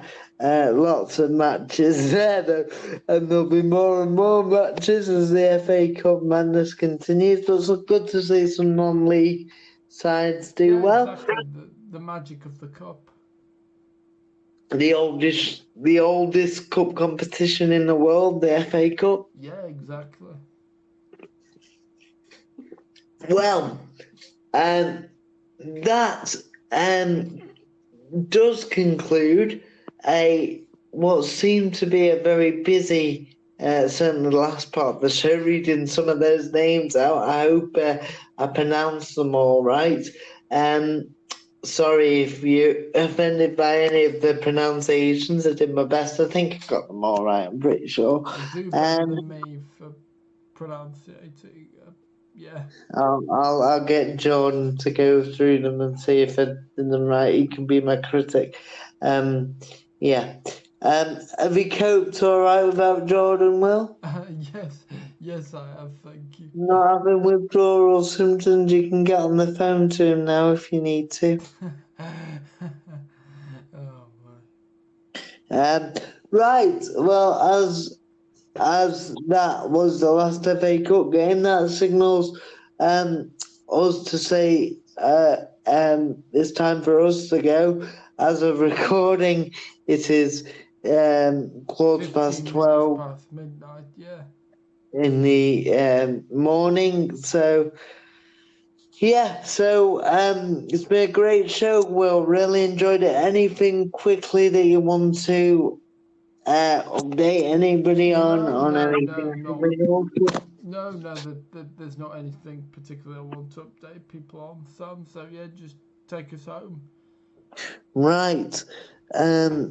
Let me just come back to that, and then you can see me. Lovely. Well, that has been our show tonight. I do hope you've enjoyed it, and we'll maybe add the FA Cup scores as well when the FA Cup comes round. Well, what do you reckon? yes. Well, I mean, depending. I mean, if there's Championship, League One, League Two, and the Premier League, then that's more than enough to be covering. But if one of them is not on, then yeah, you can fill the FA Cup to fill the hole. Yeah. Yeah, quite enjoyed that. Quite enjoyed that. Please don't forget to like, comment, share, and subscribe to the Tube Mix YouTube channel. Yeah, it's not as bad as it sounds. Honestly, go and have a look. There's some very entertaining videos on there. Yeah, and if you're not sick of our voices right now, you can even see more of us, including as Will has got his Christmas jumper on, and I'll do a bit of something for you here, including a brilliant Christmas quiz we did a couple of years ago, where it turned into a little bit of a disaster for Will, but it's probably one of the most iconic moments on this channel. So please, please, please give it a watch. If you are feeling down or having a bad day, that is something to watch as the festive period approaches, even though it's not here yet. Get done Anyway, in your Christmas jumper, Sam. no, not till the 1st of December. I think you're sad putting it on now.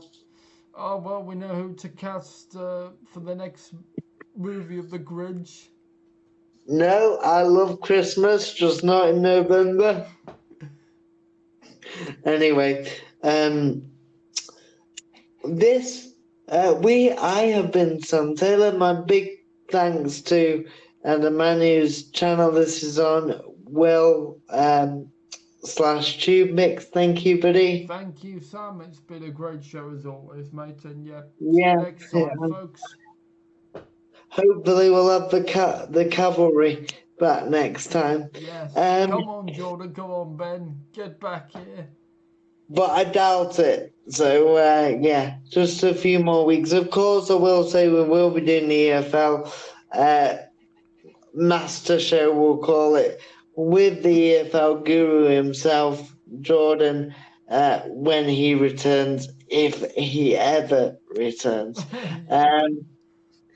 It feels a bit like the Return of the Dead. Yeah, I'll be in the care home by the time he returns. Yeah, we'll be 6 foot under. Anyway, take care. And as always, this has been brought to you without having kicked the ball. Good night. Good folks. night.